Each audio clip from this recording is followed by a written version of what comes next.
President Akufo-Addo has charged Ghanaians to recognize the collective efforts played by various individuals towards the liberation of the country. Parliament earlier this year passed the Public Holidays Amendment Bill into law that earmarked August 4 as the day to celebrate all persons who contributed to Ghana's independence struggle. Today, August 5, was declared a holiday because August 4 was a Sunday. Now, President Akufo-Addo, who spoke at the Founders Day luncheon for senior citizens yesterday, wants an end to what he calls needless controversy over Ghana's past. Here's a news desk report. Kwame Nkrumah, later to become part of the Big Six, is not present there, is that at that time he was in the United Kingdom. In one of many public speeches by top public figures, Speaker of Parliament Professor Michael Quay made a strong case against Dr. Nkrumah's enviable status as Ghana's founder. And it is imperative to echo loudly that Nkrumah was not the founder of Ghana. I consider him one of the founding fathers, something similar to Paul, who was not there when Christ gave the Last Supper. Parliament was later asked to settle the debate through an amendment bill. Government says August 4 is an important day because the Aborigines Rights Protection Society was formed in 1897, with the United Gold Coast Convention formed on the same day in 1947. Two events that set Ghana's nationalist movement in motion, leading to the attainment of independence on March 6, 1957. The opposition NDC in a statement says the day will no longer be celebrated once it returns to power. President Akufo-Addo, however, wants an end to what he calls partisan considerations in Ghana's history. It is unfortunate that 62 years after independence, the history of these events continues to be embroiled in needless controversy, due largely to partisan political considerations of the moment. It is time we rose above partisan considerations, set the record straight, recognize the collective efforts in gaining our freedom and independence from colonial rule, reject the trivialization of our past, and do right by our history. Ghana, we now have freedom. Ghana, land of freedom. Toils of the brave and the sweat of their labors. Toils of the brave which have brought results.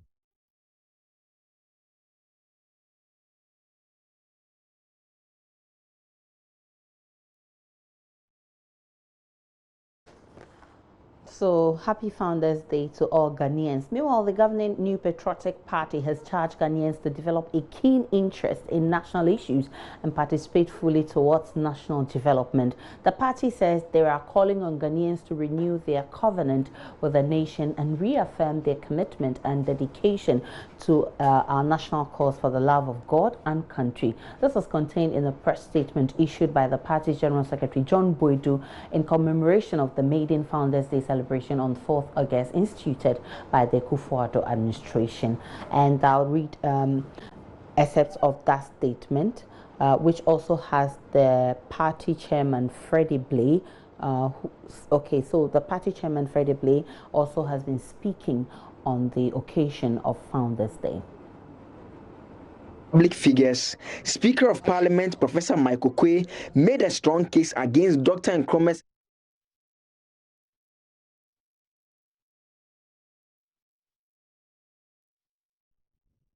was not the founder of Ghana.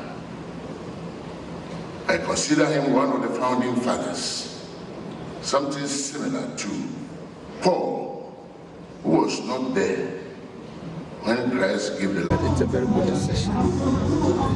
It shows that we want all to be on board. We want to depersonalize the idea of this country's foundation, so that it's not made to look like it's an individual effort that brought about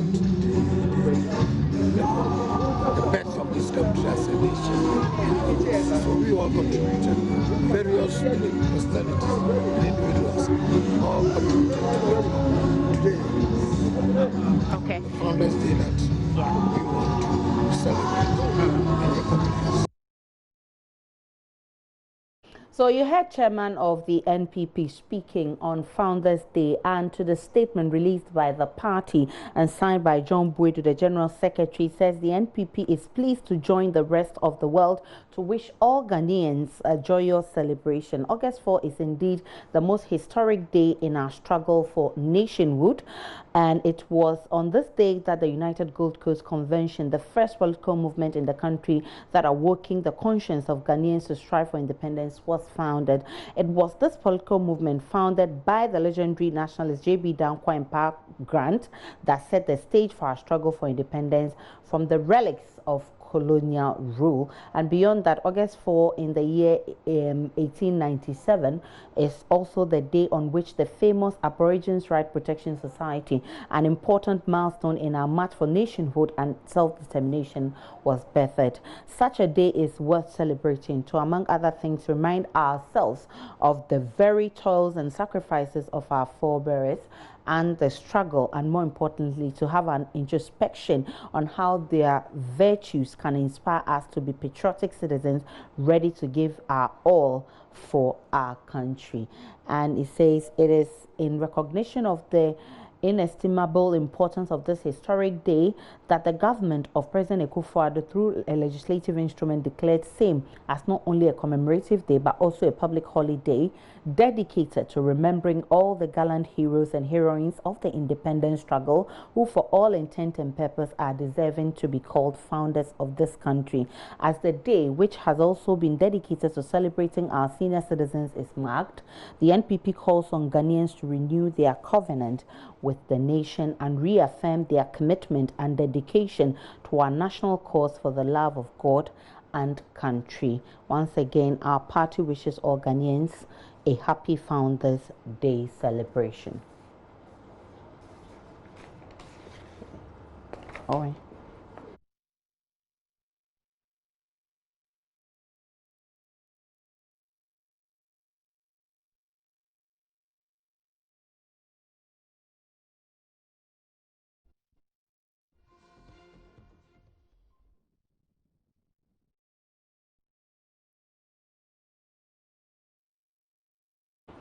The CPP has also issued a statement regarding the celebration of August 4 as Founders Day. And joining me on the phone is James Kwabena-Bonfe. He's the General Secretary of the CPP. Good afternoon to you, Kwabena-Bonfe. Thanks for your time on the polls. Good afternoon. Thank you for having me. A point of correction, I'm yet in acting position. So Okay. it will be Acting General Secretary. Yes, thank you very much. Right. So, excerpts of your statement reads that you want to expose the emptiness of a celebration the government is foisting on Ghanaians without merit or grounding whatsoever. Why do you describe the Founders Day as an empty celebration which has no merit? The reasons? Well, it's very simple. When you say Founders Day, in available literature of history around the globe, days such as that have something to do with the founding of the nation. Available records in Ghana and elsewhere show that Ghana as a country today was founded on the 6th of March 1957. Having been brought into fusion by law and by acts of referendum, first in the Gold Coast Legislative Assembly on the 3rd of August 1956, by a passage of motion 72 for yes and 0 nail, because the opposition at the time boycotted that sitting, all of them being CPP members. And then on the 7th of February 1957 in the UK House of Commons. Then in between was the plebiscite of the Trans-Volta Togoland to become part of the emerging independent Ghana. Now these accounts all point to the fact that Ghana's founding date could not be August 4, except the claim by the government that some of the acts that preceded the founding of Ghana included the formation of the UDCC, on the 4th of August 1947 and the Aborigines Right Protection Society on the 4th of August 1897. But granted, that these days were even the emerging, particular days contributing to the struggle for independence. Were they the first? Before 1897 was the 1874 formation of the Fanti Confederacy, pressing, led by King Gate of Winneba, pressing for independence. Was the activity of Nana Enu Echil, popularly called King Agri of Cape Coast, who in 1868 had told the British governor in Cape Coast that he could not exercise jurisdiction over his subjects in the Cape Coast area at the time, which compelled the British to exile him to Sierra Leone and later to Seychelles. But he returned and unwell died when the Fanti Confederacy had been formed. Long before this was the popular statement by Nana Kwame Nkrumah in 1471 at Elmina to the Portuguese, led by Diego de Azambuja, that we could not live together with the white people in harmony, just as the sea and the land were in a constant contestation over supremacy. So why do you want to pick and choose where to start the independence struggle as in 1897? It cannot be correct, except that the government of the day would want their political forebears be elevated beyond who they really were or who they really are, as different claims we have it. But in doing so, we raised these issues when the bill was presented before Parliament. And I can say that it was only the CPP and the PNC that presented memos to Parliament objecting to the date and giving reasons why that is so. And incidentally, the Select Committee on Parliament acknowledged the inputs from the CPP and the PNC in their report to Parliament, except to say that they behaved as usual, yate, and so yeah, in fact. But we don't think that is democratic enough. But go ahead, Mr. Bonfe. Yeah, but having done that, this committee was made up of NDC and MPP members of Parliament. Okay. The committee's report does not raise anywhere that the NDC members of Parliament objected to that report being we've heard the NDC actually complaining about the change of date and all of this celebration about August 4th. But before I get to the NDC, I'd like to ask you whether you admit that there are other people who also championed the cause for independence for this country. The main reason the NPP government is giving for celebrating other members who actually championed this cause for the country. That is never in doubt. And in fact, if you want, I would want to start Osadifo Dr. Kwame Nkrumah himself on the 3rd of August 1956, when he was giving his final statement on the passage of that law that necessitated the British House of Commons to pass this on the 7th of February 1957. He recounted many before he was even born who had contributed to the struggle, and said that it was merely by grace that it had fallen on him, a mere Kwame Nkrumah, the son of a blacksmith, to be the one pronouncing that liberation on that particular day. So that has never been in doubt. In fact, in 1958, on the 22nd of March, when the the Founders Day was first legislated, the UP elements were in Parliament. They were part of the passage. And read the hazard. You will appreciate that it appreciates all those who had preceded before Nkrumah. So it is not about one man. It has never been about one man. It has been in an acknowledgement of all those who have played various roles towards our attainment of independence. Consider the celebration of 6th March. When have we recounted history without mentioning J.B. Dankwa? Without mentioning Parkant? Without mentioning Mensa Sabah? Without mentioning Jacobus Capitaine? Sometimes we leave out the women. Hannah Kujo, Akia Sabia, Mata Nelson, and many of them, Santua. There are a host of matriarchs who contributed to the independence struggle, and none of them have been left out. It is the hypocrisy and the double standard manifested in, for example, the NDC statement that, combined in the duopoly of NDC, NPP under this Fourth Republic, that creates the problems that we have in Ghana. We are one people, acknowledging ourselves and building consensus to build a nation. But because they know that when it comes to consensus and together agenda, they will lose out. They are always excluding so that they can win elections and hold on to power and not build the nation. But we must deprecate and that we must condemn. But interestingly, you are bringing in the NDC in this whole thing. But we all know that they are playing the ostrich. They are playing hypocrisy. But we've had them condemn. We've had them condemn this whole arrangement by the NPP government. It's not. When are they condemning it? When it mattered most, and we sent memos to Parliament objecting it. Where was the NDC? That's what I'm asking. Where was the NDC when memos were sent to Parliament and we were invited to appear before the Defense and Interior Committee? Where were they?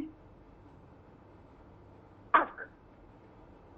And when we appeared before the committee, what did they say? What memo did they send? Today, they think that they can run and gain some glory by associating with the name Kwame Nkrumah. I'm sorry, we will expose their hypocrisy and double standards. They are part of those who have destroyed Nkrumah's legacy in Ghana and have allowed many young people who would have gained employment in the many state enterprises that existed not to have jobs. And that is why we are all for this one district, one factory, which the government is actually not even doing so well. But if we do it well, it will take the place of the state enterprises that were built to create jobs for the teeming young people who are willing and are ready to work so that they can contribute their quota to nation building. That is what we stand for. So what does the CPP seek to do about this if indeed you think the right thing is not being done? You are talking to me, and the issues I'm raising is part of what we are doing. We'll continue to engage the minds of people. We'll continue to expose the error in the judgment of the government. We'll continue to show the hypocrisy that the NDC is demonstrating. We'll continue to engage young minds to come to appreciate that there is enough surface literature to suggest and explain that August 4 cannot be Founders Day, and government got it wrong by introducing the bill in the first place. But you see, unlike them, the chairman of the party was there yesterday. The former flag bearer of the party was there yesterday representing the party. We are not like them who boycotted independence on the 6th of March 1957, because we know it is law today, and until that law is changed, we will abide by it but object to it with all the truth that is available to us. James Kwabena Bonface, Acting General Secretary of the CPP, we're extremely grateful for your time this afternoon.